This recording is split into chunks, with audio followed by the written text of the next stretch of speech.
Welcome to the Next Gen Podcast. Stepping up to the microphone are your hosts, Bryson Wright and Alex Winton. They got next, so let's get to the show. Hello and welcome back into the Next Gen Podcast here on the Bluff City Media Podcast Network. As always, I'm Bryson Wright and I'm joined by my co-host Alex Winton. And we got a kind of a different episode this week. Obviously, we're going into the off season, so there's not as much there's no game stuff to talk about. So my idea was today on Twitter, I went and I asked for some questions for the people that listen to the pod. And if your question isn't in this week, don't worry, because we have a long off season ahead. So I saved a lot of them. We're going to get to like 3 or 4 of them today and make those like the topics. And we're going to go through the next couple weeks going and heading into the draft and kind of, getting what the people want to hear about. So that was my idea. It's kind of a weird time for the Grizzlies. Obviously, with the full NBA, there's a lot going on with going into the finals and stuff, but not a ton of Grizzlies news going on right now. More just kind of, questions that you want to see. Like, what do you want to see going forward? And the first question that I did want to get to is from my guy Corey on Twitter. That is CDH_03. Corey's been in our Twitter spaces and all that a ton, hosted some spaces and everything like that. Shout out to him. But the first question is, what or where do you feel that the big three of Ja, Desmond Bane, and Jaren Jackson Jr. need to do in order to improve their game to a higher ceiling to where it is already? And then obviously both on and off the court for Ja, but we'll talk about that another time. But sticking to the stuff they got to do on the court, I'll start with Jaren, because I think Jaren is the one that's gonna have the biggest change in his role, especially at the beginning of the season, because Ja's not going to be there most likely. They haven't actually released a suspension, but it's coming. So he's going to be put into this first option role, kind of like he was near the end of last year because of the last suspension. So he's going to have to continue to build off of what he did. And I'll say this, going into last year, I know he didn't get a full off season because he was injured. My biggest thing for Jaren was him being more aggressive offensively and also starting to get more post counters. Like after he makes the first move, being able to counter the defense more than just basically before this past year, basically all he did was the left post hook. That was basically his go-to post move. Now he still does that a lot, but he's done a lot more stuff of getting some drop steps and being a lot more creative in the paint and also just being more aggressive. I think that was the biggest thing that I noticed, is that he's more aggressive than he has been in the past. And, realizing hey, I'm 7 foot, I'm just going to dunk on somebody. He did a lot. He did more of that this year than he's ever done. And I think that for him, this is going to be about building on that even more. And then the biggest thing for me is I want Jaren, along with Ja, this goes for Ja too, to try to develop a little bit of a mid-range game. Because I think that with Jaren, that once he catches the ball at the three-point line, once he puts the ball on the floor, exactly where he's going. He's going to the rim. He's not doing anything else. There's really nothing else that he can do besides get to the rim. Now, when he gets into possessions, when he is posted up, I think he does really well. But and I think he does well when he drives to the basket. But I think that he, not to say that he needs to shoot the mid-range as much as a guy like Bam Adebayo does, but I think that he's shown the ability to have some ball handling skills. He's done that a lot, being able to put the ball on the floor as a big guy. I don't see why he couldn't get to some more mid-range jump shots. And, I know his jump shot is kind of weird and it's kind of a push shot, so maybe that will make it harder from the mid-range than he is from three. But we've seen that he can hit the three semi-consistently, especially earlier in his career when people weren't really ready for it. But he's shown that he can shoot the three, and I think that when he has taken mid-range, he's made them, but he's taken so few of them in his career. I think it was one of those things where I think I can remember maybe 2 mid-range jump shots that he took the whole season. And that's my thing. It's not that I think he needs to go out there and shoot 10 mid-ranges a game, but 2 or 3 a game, just to keep the defense honest. I think that's something that's going to be big, along with just continuing to work on his play in the post and then rebounding. That's going to be my other thing. It's going to be interesting to see what goes on with Steven Adams, but rebound is going to be big for him too. Yeah. To start with Jaren, I think he's probably got like you were basically hinting at, he's kind of got the biggest offseason out of the three. And I wouldn't say obviously it like the roles changes thing, but I think when I think about it, he's probably got the most time on his hands to actually work on his game. Because you got to think, we'll get to Bane, but he had his surgery, which we'll get to and talk about a little bit. But he'll be fine. But he probably is not going to have as long as an off he should. Job stuff going on. I mean, obviously he'll still be working out and stuff, but I mean, who knows what he's doing, because we're not going to have any idea what he's doing right now, as he's basically in the dark with whatever was going on. So with Jaren, he's the one that's fully healthy right now, in terms of being able to have an off season, and I think this is probably his first healthy off season since going into his second season. So with that being said, I think for me, really the thing is for him, I think he's already hinted at it and basically talked about it. For me, is like just improving on the stuff that you're already good at and making it elite. Like, I do want some of the counters in this game in terms of offensively, like, because he's had them before, but the thing is he needs to get back to them and use them more, because I remember using his rookie year when he was really used as a post player a lot by JB Bickerstaff. He had a lot of counters in his game. Like, he would use his right a lot more, but then he just got away from doing that. And I think that's the thing that he has to do, is he has to get back to doing that, and making sure that, he, like you said, keeping the defense honest, because again, they're going to sit on that left hand and they're going to force you to at least a couple times go back to your right, whether that's a hook, driving layup. And then in terms of the mid range, I mean, I would like to see a mid range jump shot maybe, but just because of the release, I think I'm more like not doubtful, but more not really looking towards that happening. But I think the thing is he can compensate for it in other ways, which is getting to the line more, being able to make more make more threes at a consistent rate, get back to what he used to do. Like, you can compensate for stuff, like he get a floater, like, or add more counters. So I think there's things to compensate for that, like a mid range game, if he doesn't choose to do that. But I think the main thing for me is just working on the same stuff he's been doing, because like he said, I think he said it at his exit interviews, basically working on stuff that's going to be used in the game. So basically, he's not going to work on anything crazy he's not going to use in the flow of the system that the Grizzlies have. So I think he just needs to keep improving on stuff like that. I think really big, just get stronger. I think that's the biggest thing. Continue to get stronger, because as you see, him getting stronger has really kind of changed his whole game and trajectory, because he's not getting beat off of spots when he's posting up. Then on defense, he's not really off balance as much as he used to be, which is why he didn't get as many fouls at times, just because he was there and he was more stronger to take the hit if somebody was, creating contact first. So stuff like that, I think, is really the big thing, and just staying available, because his game is going to continue to, I'm not continue to grow, but it's just really improving on the stuff that he's already good at and making sure he gets better. Like make it really good to great, especially I will say this, his playmaking too. I think that can improve a little bit, but I think that will happen with time. Same with rebounding, like that's like game rep stuff, and he just like a lot of film work. But at least for scoring, I would like to see, like, again, just getting his jumper right. Not to say his jumper's bad, but he's a very streaky shooter, and I would like to see some more consistency from the three. The line, I'm not really worried about it. He shoots 80%. And then again, get more counters, getting back to using that, because I mean, if he does that, then he'll be right at where he was. I know how people were talking about him in the bubble Jaren. Bubble Jaren. Hey, Bubble Jaren's real. Hey, Bubble Jaren's real. Listen, people always talk about Bubble Jaren. Hey, man, listen. Those three games, man. That man had 14, and I think it was like 14 in the fourth quarter on a torn meniscus.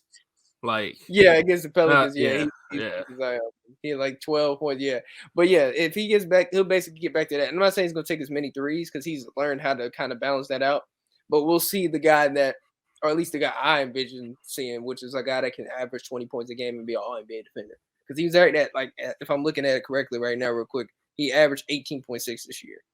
And so it's not crazy. The crazy thing is that he was only averaging like 16 at the All-Star break.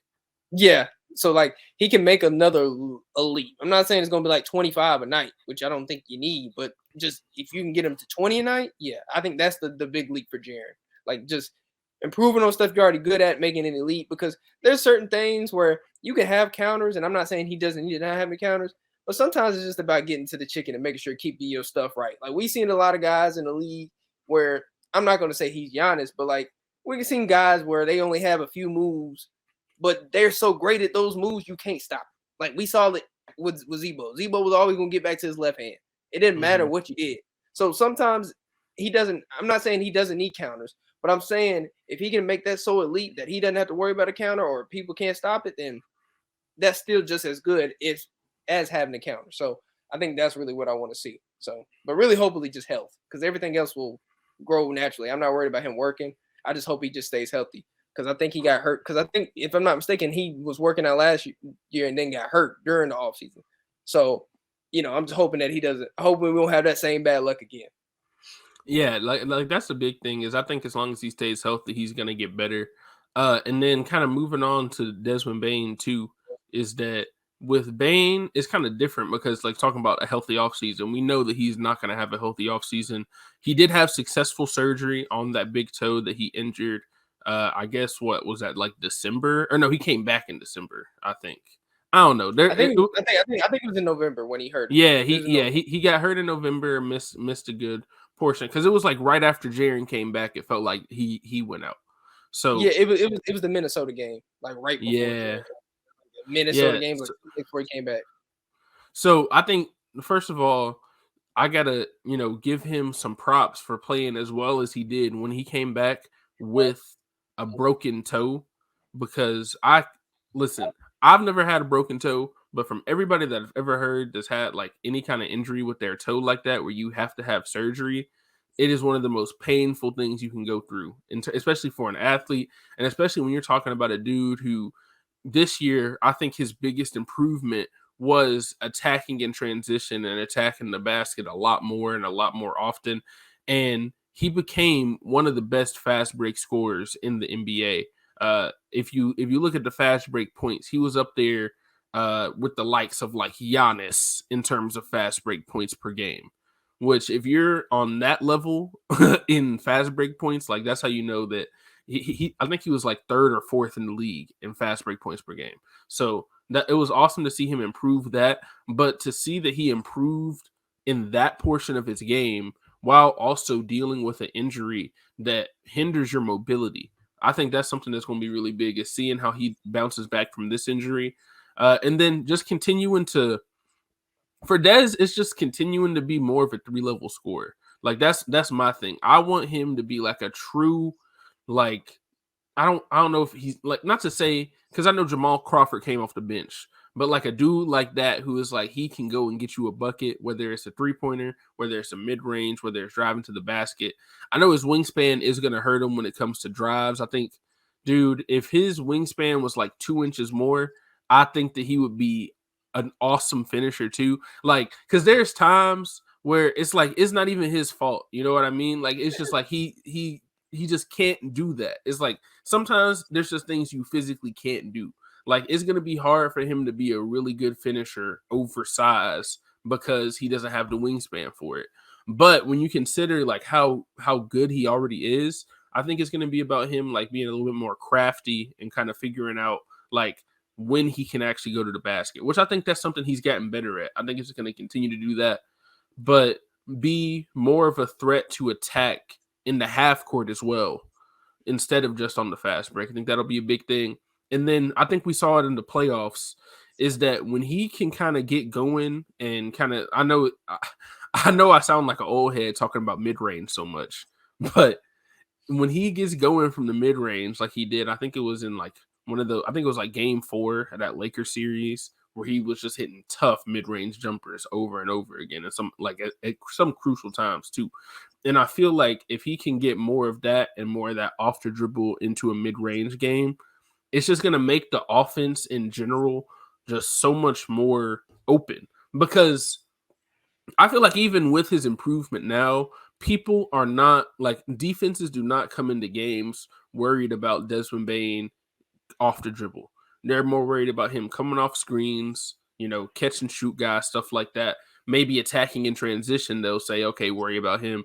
But when it comes to the half court, I feel like he's not as much of a threat when it comes to like driving to the basket. And I think that's something that he's going to have to continue to improve.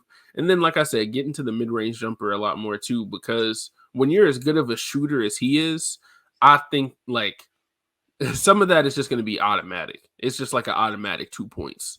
And I think that the Grizzlies need more of that. I think overall for the big three, they need more easy buckets. Like the team as a whole needs more easy buckets, because I feel like so often, like especially when it's Dez and especially when it comes to Ja, it's like, dude, every single one of your shots is like over two people. Like when you get to the paint sometimes, like it can, like I need them to get more, easy buckets. And it's not just on them. I think that Coach Jenkins does have to do a better job of, just getting some easy plays to get guys open early in the game and get them in a rhythm. Like I always say, like going back even to last season when they were playing the Warriors, there were a lot of times where it's like, dude, the Grizzlies just ran offense for 20 seconds to get a tough contested finish at the rim. And then they go down and the Warriors run a play and Kevon Looney is wide open for a layup. And it's just like that. I felt like that happened so often. And then even this year, I feel like the Lakers got a lot of easy buckets too, based on some of the plays that they were running. And the Grizzlies just couldn't get those. Now, part of that was because of spacing issues and stuff like that. But I think that Dez did do a good job of kind of adjusting to that. And I think if we see him come into this next season and really have that mindset of being like a true like 3-level scorer, I think that it's going to make him even better than he was this year. Like this is a dude that legit could be a 25 point per game scorer in the NBA. We saw it at the beginning of the season before he got hurt. And I think, not to say that like the number itself of 25 points per game is not like the end all be all of what he needs to be. Like if he's at 22 or 23, I'm not saying that that's not enough, but he's shown that he has the potential to be that level of guy, and like a borderline all-star to maybe even like an all-star level guy. So I think that's really just going to be the big thing. Is part of it's going to be his mentality. And I think he really needs to come into this season and focus on being a true 3-level scorer. Yeah, about Bane, I think a lot of it for me, like you said, is like you kind of hit on all the points I was going to hit on. I think for me, really the one I was going to make about Bane for real was it's really the off court stuff, like not necessarily the on court, because like you said, after like when I heard, I think it was, I forgot what Memphis reporter it was, but they were saying basically Bane would ice his toe after every game post injury. He came back from injury. And when I heard that, I'm thinking to myself, he averaged 21, 5, and basically 20. If I'm looking at his stats right correctly, he averaged, so basically 22, 5, and 4 after a bad toe injury. And mind you, now my toe injury wasn't as bad because I do, for all y'all know, I still play basketball a little bit. I'm not no professional, but I still play. I messed up my toe. I hurt my toe bad. And it was just I just stubbed my toe bad. And that thing hurt for a while. And you can barely move. And like it hurts you. You're walking funny. Then if you're trying to cut on it and play, like it's a totally different thing. And so I can only imagine your toe is fractured, broken. Like I can only imagine. And you're telling me he did all that still in spite of that?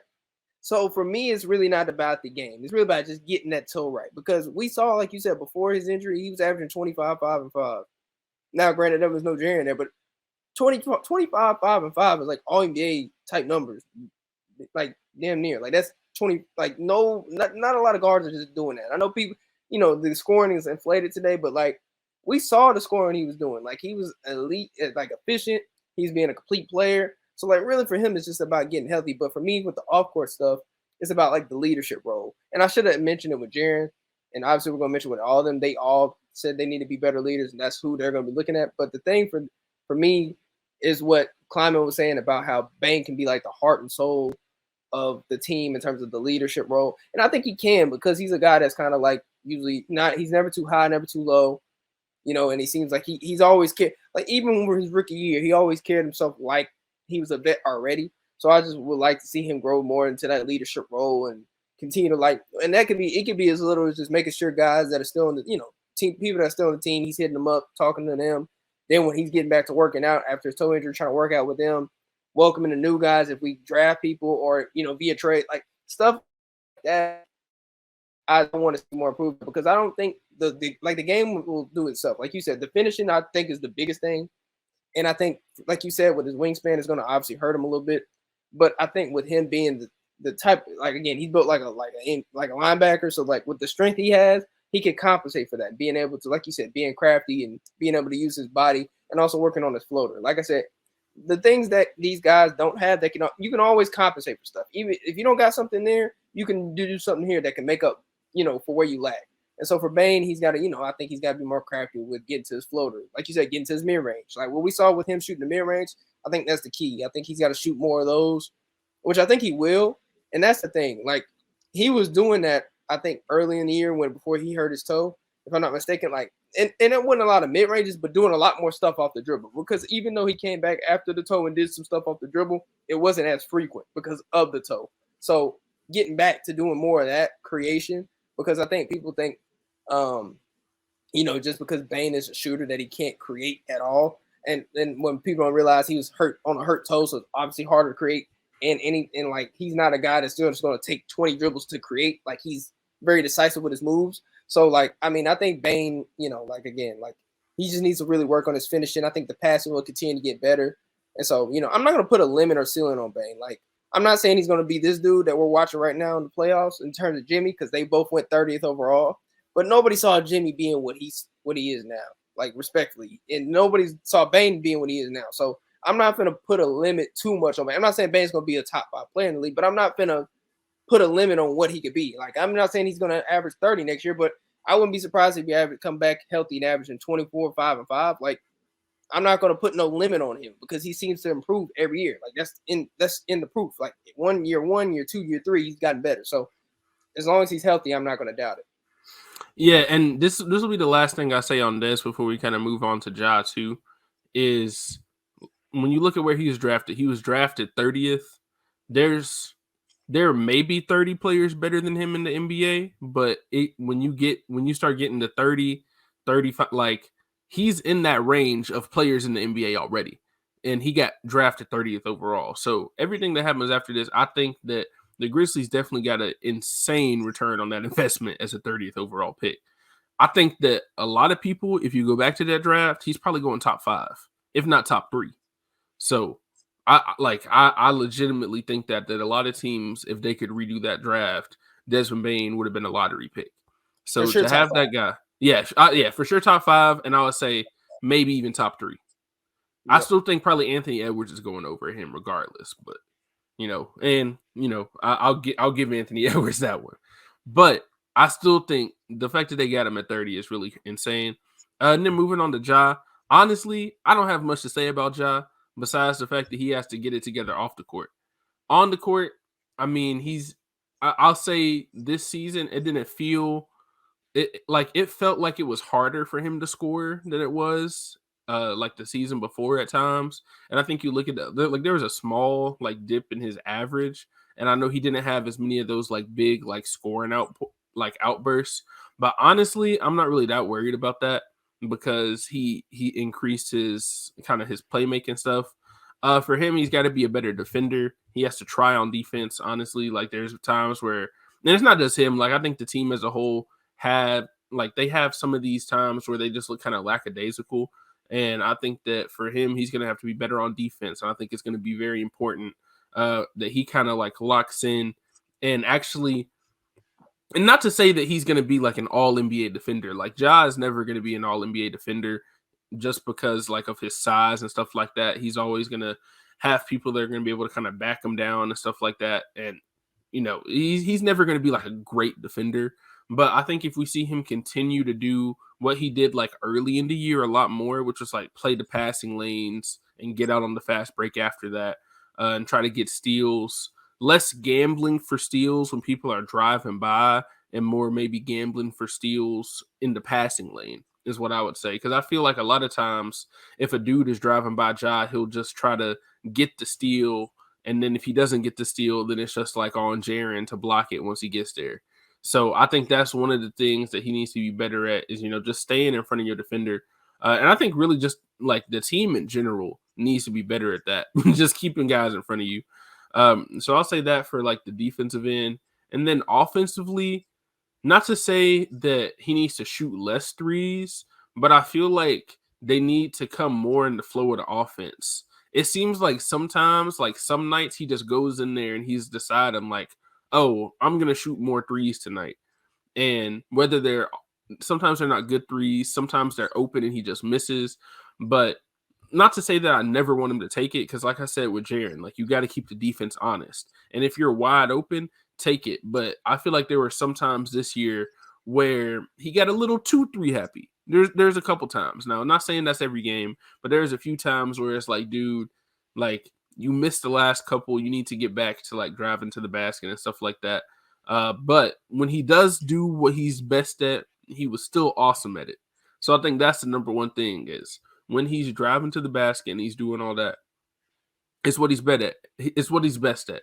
And I'll also say this, just throw in there, he also needs to develop a mid-range. I'm not going to talk about more mid-ranges after this, I promise. But he's got to develop that too, because I think we saw that in the Lakers series. I think it was like game 1 where he came out and hit a couple of mid-ranges, and it just it threw him off a little bit. I know they still ended up losing that game, but there's other circumstances behind that. But it's like they're not expecting that. And he's shown that he can do it. And I think that's the main thing is honestly, I would rather see him like go 0 for 6 from the mid-range in a game than just not take him like he has. Just to see, like, at least show me that you can't hit it. Don't, you know what I mean? Don't do it a couple times and hit the shot and then just don't do it for the rest of the season. I would like to see him do it a little bit more too. Yeah.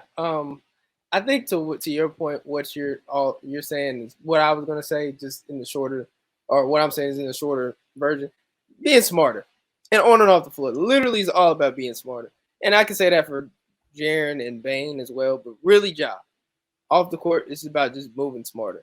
On the court, it's about being smart. I don't know where to start. I mean, I'm not going to talk about it for 10 minutes, but just with Ja off the court, it's just about literally just being smarter, just knowing what you can and cannot do as Ja Morant, not as a regular dude, and know who you are and what you can and cannot do.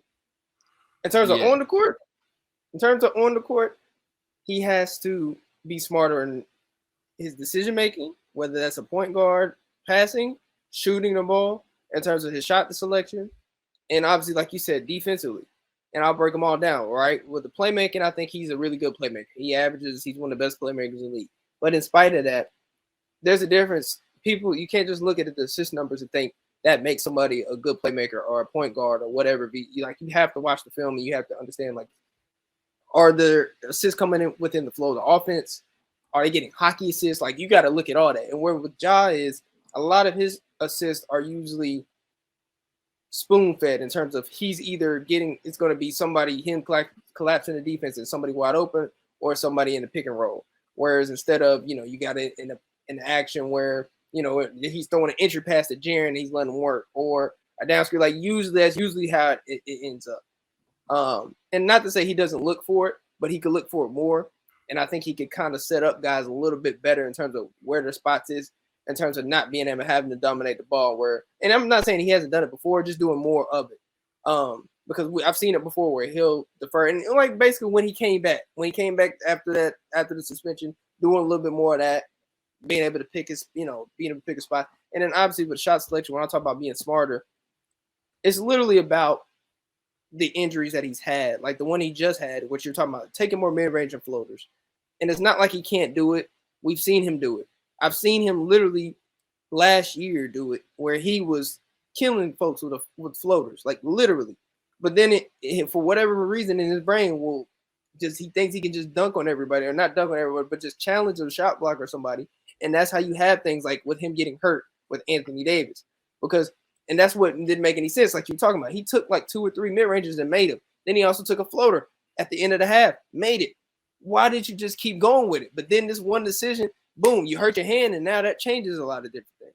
Not saying we would have for sure won the game if he didn't get hurt, but you got to look at stuff like that. Like that can swing everything. So And also just being like, that's really it. Like in terms of just being decisive, like with what shots you're going to take, because again, you don't always have to have the highlight play. You don't have to do that. And so I think that's the decision making thing. He has to get better at offensively, because if he gets to his floater and stuff like that, a lot of the time you're gonna see him do what he did against Golden State the year prior, where he averaged like 35 points a night, because they literally couldn't stop him. Like, he couldn't do anything. And even in the Minnesota series, in moments, I think it was game 5 where he had like 30 something, like 36 points in the game winner. He was getting to the floater, like get to the chicken. You don't have to dunk or get to the layup every time, like right to the rim. You can take the floater, you can take the mid range, like it's fine. Like I promise you, that floater will make you a lot of money and keep you healthy for a long time. And then defensively, you don't have to gamble. Be solid. I understand you're an athlete, but I think a lot with him, especially now, he's better defensively and it has given better effort.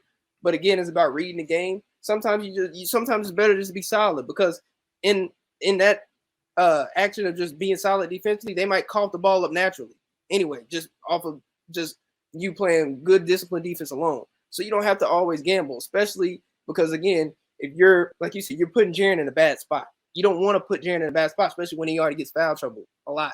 So then you just put him in a position to get even more foul trouble. If you're gambling for everything, then that the person you're guarding is now coming to the basket and either affect, either get Jaren in foul trouble or is creating another shot. So yeah, he's got to be smarter. That's literally it. Being smarter on and off the floor, and he'll be fine.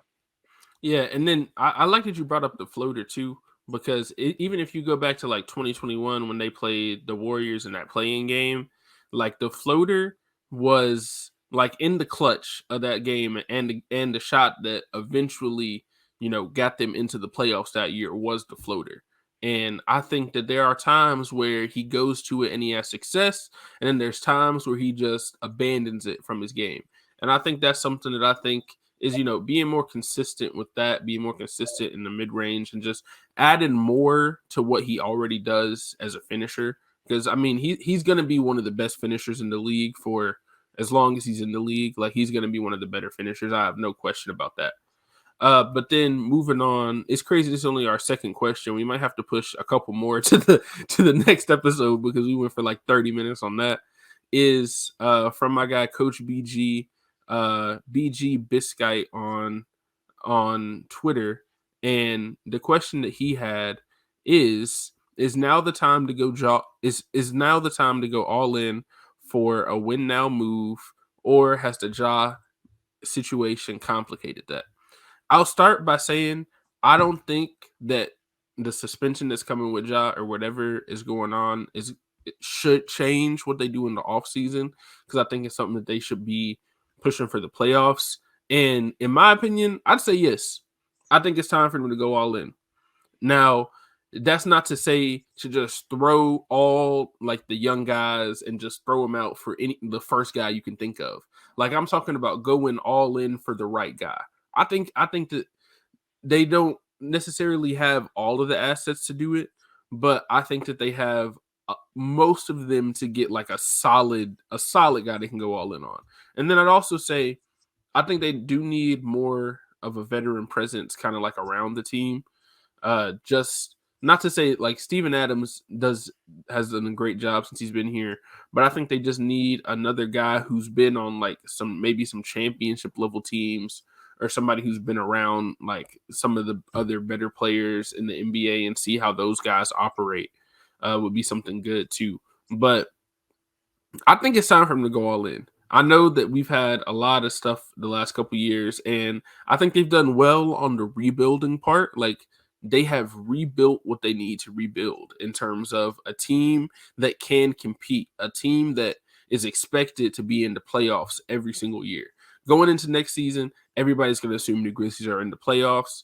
Now it's about getting to the next step. And I think that even though there's a lot of other stuff going on, and I know the whole, there's going to be a suspension at the beginning of the season and all that with Ja, but I think that this is the time. Like, I feel like if they don't go all in right now, they're going to regret it in the long run, because I think that the team as a whole is regretting doubling, tripling down on youth last year. I think that they do regret it a little bit. Now, not to say that all the guys they got, like I think David Roddy has a chance to be really good. I know Jake LaRavia and those guys didn't really play a lot. But at this point, you can't – I don't think that they're at a point to where they need to just sit and wait to see what guys are necessarily if there's a chance to get an OG Anunoby. Like, you know what I mean? If there's a chance to go get an OG Anunoby, you do it. Now, maybe one day Jake LaRavia and Zaire Williams and some of these younger guys are going to be awesome NBA players. I think that, like, I still think Zaire could be really good. And I think he was good his rookie year when he actually got to play and he wasn't hurt. But if you can get a guy on OG's level, or I know that it's not going to be like Mikal. I know we talked about that, but it's like if you can get a guy like that, I think going all in is fine. I don't see any issues with it. Bryce, I don't want to say we disagree because I agree with you, but I think it all depends on what you mean by all in, right? And the reason why I say it depends on what you mean by all in, because some people will hear all in and think they got to give up like 4 picks with like 2 pick swaps and do something. Like they don't got to do all that. I agree they need to move in the sense of they need to make moves where I look at it and be like, you're trying to win now. Like you're working towards winning now. And not to say they haven't done that in the past, but if we look at the moves that they've done the last 2 years, it's not saying it didn't improve the team, but a lot of that was asset collection. Like when they got Steven Adams, it's because, not say Adams didn't help, but they got the 10th pick out of it. When they got off of Jonas Valanciunas, like a lot of the stuff was either getting off of salary or, you know, like doing something for like, you know, trying to get like a low risk, high reward type of thing. I haven't really felt like, outside of the Luke move that they just made, it feels like a lot of their moves have been more so to like, I guess you could say rebuild, but like to kind of just like wait around and see. And I'm going to use an example of a team that's in the NBA Finals now, the Denver Nuggets. If the Grizzlies want to follow a blueprint like that fits the mold of what their group is, the Denver Nuggets is a perfect example. And the reason why I say that is because they have a natural grown core that with Jamal Murray, Jokic, and MPJ that they continue to build around. But really, Jokic and Murray, but obviously added MPJ, but they continue to build around them. And I'm not saying they went all in per se in a lot of different things, but you knew they started, I think, around year 3 or 4, which is where the Grizzlies are right now, started to make moves in terms of to win, like actually now. Because if we're talking about winning in the grand scheme of things, all in, even if they make the moves, it's all going to be determined about your best players. And historically saying, as we are seeing with the teams that are remaining, it's hard to win when your best players are 23, 24, 25. And that's not even just now. Go look at the history. I was talking about it. Shout out to our guy saying. We were talking about it on Twitter. If we go look at it, like the last the last time we had, like, I guess you could even say like a Finals MVP that was so young to win one was Kawhi Leonard, and even then he wasn't the best player, and even then they had vets on that team. Then you go back to like Tony Parker, who was like 23, Tim Duncan was on that team. Go to D Wade, he was like 24. Shaq was on that team. Yeah. The last team that was really that young, you could say OKC, but they didn't win it. Then you could go even further and look at the Magic with Shaq and Penny. They didn't win it. It's hard for teams that young to win, and so I'm not saying they gotta not make moves to like, please improve your roster, get people around the core, but you don't have to go all in per se and be like, we got to win next year, because historically says you're not. I'm not saying you're not going to. It's just very hard to do. It's very rare.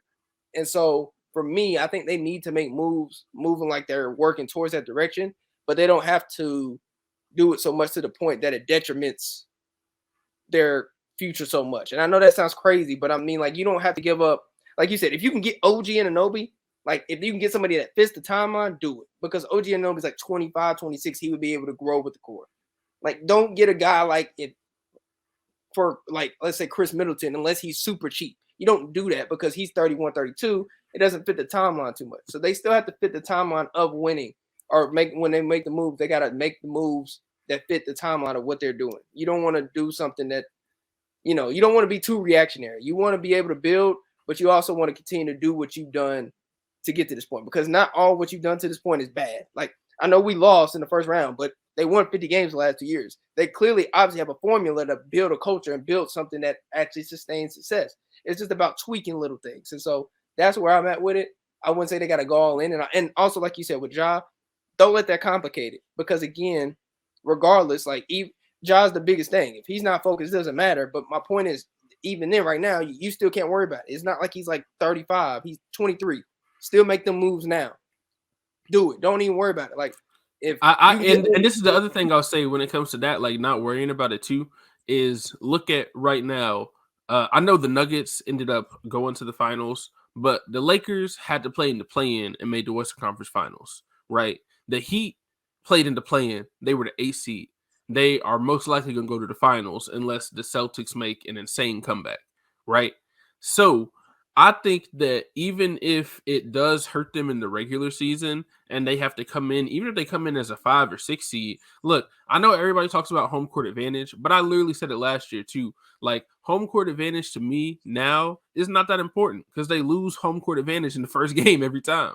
So it's like, man, if you got to be the 6th seed, be the 6th seed. It's okay, because once you get to the playoffs, it's a whole different thing. So if you're telling me, if you're asking me right now, if I'd rather have the roster that's basically the same right now, going in as a 2 seed next year, or going in next year with OG Anunoby in the 6th seed with the guys they got, I'd probably say OG Anunoby in the 6th seed. Like, honestly, because I think that they would be a better team, even if they do suffer early from not having Ja and maybe not having the same kind of chemistry. Because chemistry, I do think chemistry is important. But when you look at the last couple years and the way that some of these teams have been constructed, the teams that have like made deep runs, chemistry is important. But I think chemistry is mostly important for like your main guys, right? Yeah. Like you look at the Bucks, like it's important for like Giannis and Chris Middleton and Drew Holiday to have chemistry. But when you look at the guys around there, I know this year they didn't win it, but even when they won, like, you know, you got to bring in some different guys. Like you don't always have the same roster. Like even talking about the Nuggets, they've kept their core.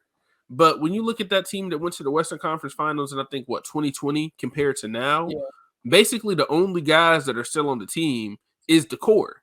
Like they've changed a lot around them, around like the main guys when it comes to like Jamal Murray and Jokic and stuff like that. They've changed a lot of the people around that since that run. And I think that's something that we'll see, is that I think they'll bring in maybe some more veteran guys, maybe not this offseason, but in the next couple off seasons.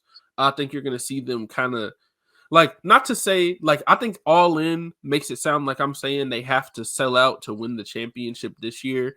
Like, obviously the goal is to win the championship, but at the end of the day, it's to set you up. When I say all in, I mean to set you up to win championships for the next few years, and to like set up, like, these are the main 3 or 4 guys we're going to use.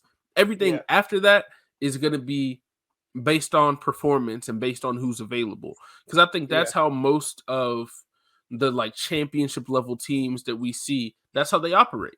You know, get your core and then build off of that.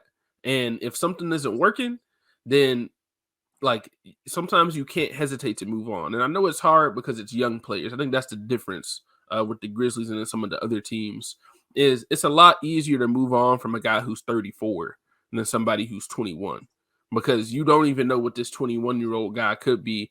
And you could look back up in how many years has it been since the Jimmy Butler trade? And you could look like, oh my gosh, it was a horrible mistake, you know, whenever he first went to the Bulls and all that. But or I don't know, man. Or when he went to the Timberwolves, not the Bulls, from the Bulls. But it's like, you look at it now, they'd probably rather have him. But there are many more cases of the contrary where you might move on from a guy and then it turns out to be the right decision.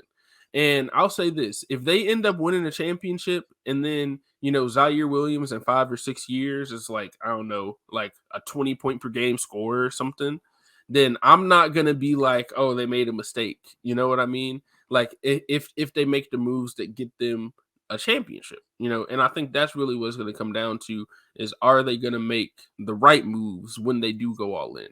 But I think that this year is when they really should. I really think that last year probably could have been like the start of that, but they kind of went the opposite direction. But it's obvious that this year, I think that they're going to need to start moving toward being all in. Now, maybe they're not all in this season, but I agree. They need to make moves that can set them up to compete this year and then also compete years in the future. So, like, when I say a veteran guy, I'm not saying you got to go and get a dude that's 35, 36. If it's a veteran dude that's like 28, like, that's fine with me. I think that they just need somebody who has some experience, not necessarily somebody that's old, but just somebody who has a little bit more experience and somebody they can rely on, like, in big moments, and guys that have been there before and done it before, into where, you know, like, I'll go to like David Roddy. David Roddy, awesome player. I think that he has a chance to be really good, but it's really tough to win when you got David Roddy coming in to guard LeBron, you know, like in his first couple playoff games. Like, that is not an easy task for somebody who's been like, this dude has been watching LeBron his whole life. You know what I mean? Like, this dude probably grew up watching LeBron and stuff like that. Like, that's a big moment. And when you're young, you've never been in moments like that before. And I think that's really what you saw in this playoff series that they had with the Lakers too. It's mostly like LeBron has been everywhere.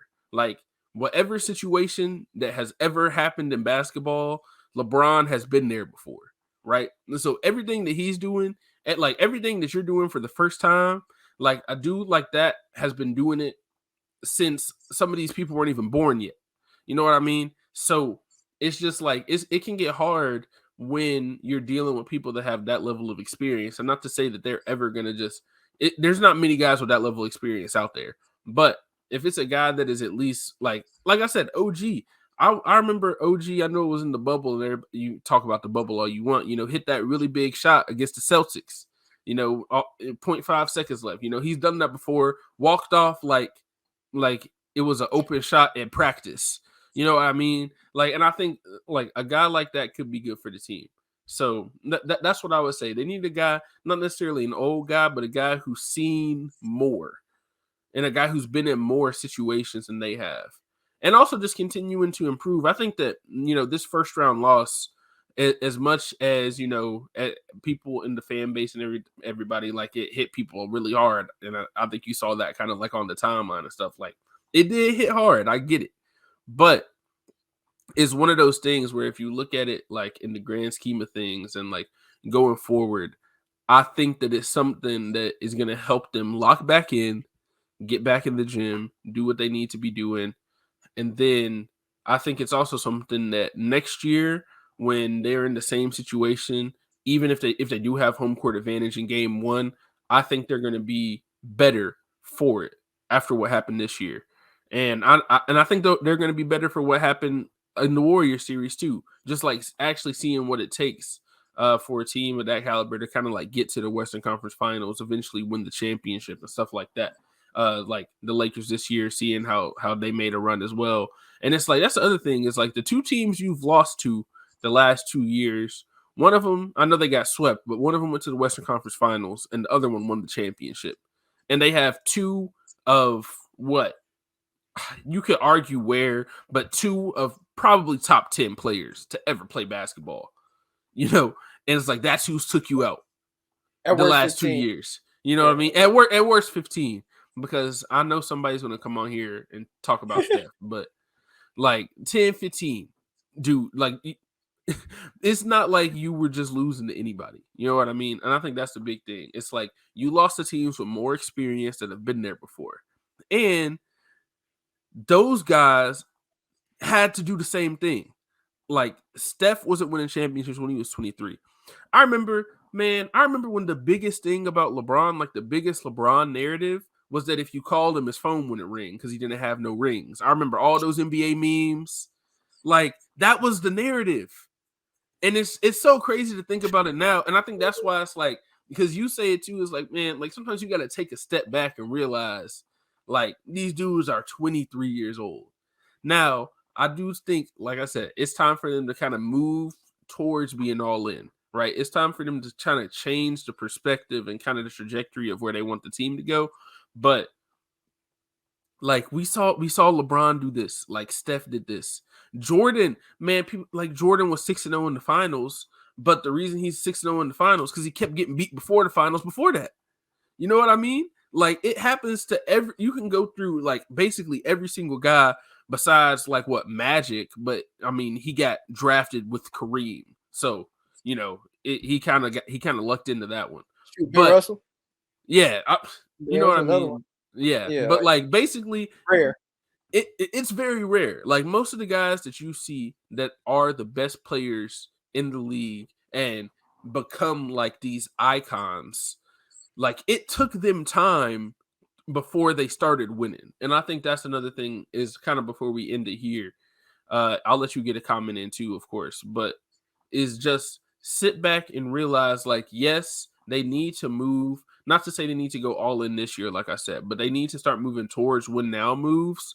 But even if they don't win the championship next year, it's not to say, you know, trade Bane, trade Jaren, blow it up, all of that. Like there's still a lot of stuff. There's still a lot of development in these guys. And I think that the next couple years are when you'll see the front office change their mindset. And I think you'll start this offseason. And I think with the guys they got a really good chance. Yeah, to your point about what you were saying in terms of them winning and or just them being all in, like people gotta, like you said, people gotta realize, like, even in spite of that, they've done some good stuff. Like, and what you were talking about, like, in terms of like getting the vet or being like, we get like hypothetically speaking, you get an OG or I don't know, just any wing and you're a worst seed. To me personally, they've been so established, like what you were talking about in terms of their top guys being, we've seen it. Like not saying to the degree of the other teams, like you were saying, like the chemistry matters mostly with the top guys and them just being healthy. Because you got to think with the Bucks, Middleton missed a lot of time this year, but they had two of their best three healthy guys, and they still won 50 games. Same with us. For a majority of the time in the year, last 2 years, either out of Ja, Jaren, and Bane, 2 to 3 have usually been healthy. So even if you miss time with Ja this year and you still make the move, if Jaren and Bane are healthy, the expectation should be 50 wins. Like, I'm not trying to be braggadocious. Nothing. That's just in the proof's in the pudding. Like, we've seen it. Like, and these guys is young. Like, this team don't. I just want people to understand again. I understand we have 1-0, but what they're doing is rare. Please do not. Please, just because we're impatient or fans are impatient, please take a step back and look. What this team is doing at this age is not normal. I promise you, this is not normal. Go look at all the other teams that have been this young, or whether that's now or back then. There's only a few teams. There's only a few outliers. They fit the outlier. Usually, teams like us are in the lottery. Usually, like us, we get Victor Wembanyama, like, and we're not. We're 50 wins in, and we've been past the first round, obviously. And like you said, we've lost to teams that have either went to the outside of, I think, the Jazz the first year. You either lost to a team that, like you said, you went to the won the championship, and then also went to the conference finals, and then that team had arguably one of the best players, if not, some eyes the best player in LeBron James. Then Steph Curry is another top 15 player. Like, you're going against teams that have done, like, people that have done it. Like, Bron made big plays in that one game that just, like you said, like Bron gonna do. Like, it just happens. They just didn't make the plays more than him.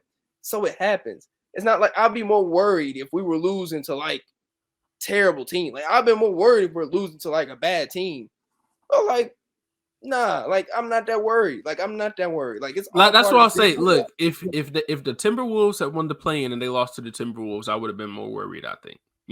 Because that's a team that I feel like is on the same, maybe not on the same level, because obviously they were a playing team, but it's like when it comes to their youth and experience, and I think you saw that in that first series they had. I think it probably would have been a good rematch series, honestly. But just like the experience and stuff and not really knowing like what the playoffs were, I think you saw that for both of those teams last year.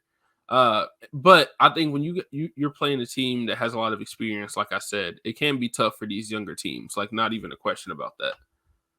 Yeah, for sure. But yeah, people, please trust the I hate to use the term. I hate to not to hate to use it, but the Sixers use it so much. But for real, I know it's cliche, but literally trust the process. And even Zach Kleiman says progress is not linear. And I know y'all hate when I say this or when they say it, but it is true. It's not that they're saying this cliche stuff because they're happy to be here or they want to do this, and that. Like, they, like they're just patiently waiting on their, for stuff to happen. It's not. But literally, it doesn't happen overnight. It's literally the history of the league. That's what it is. Go look at the history of the league. I'm not saying this because I'm being biased. Objectively, go look at the history of the league and come back to me and see what you find. It's going to be the same thing. It takes time. It doesn't happen overnight. And you got to build. Like, it takes time. Go look at the Nuggets. They're 8 seasons in. We're only 3 or 4 seasons in. Think about it. That's a long time. Like, and the Nuggets missed the playoffs the first 3 years of their little tenure. We made the playoffs, 150 games, top 3 seed. Like, come on, man. Just be patient, man. That's all I got to say. Just be patient, man. Please. For the love of God, please be patient. All right. Please, I think that's a perfect place to end. Just be patient, guys. We'll get there eventually. But you won't have to be too patient for this podcast because we will be back next week as always. But for Alex Winton, I'm your host, Bryson Wright, and we will see y'all next week where we will be answering more questions. We actually have more questions we were going to get to today, but as you can see, this one already went long. So we won't have a lot of stuff to talk about going forward. But thank y'all to listen to this episode, and we'll see you next week. Thank you for listening to this episode of the Next Gen Podcast. If you enjoyed this episode, leave a like and a comment wherever you download your podcasts. Head over to www.bluffcitymedia.co, where you will find comprehensive coverage of all things Memphis sports and how you can become an insider. We'll see you back here next time.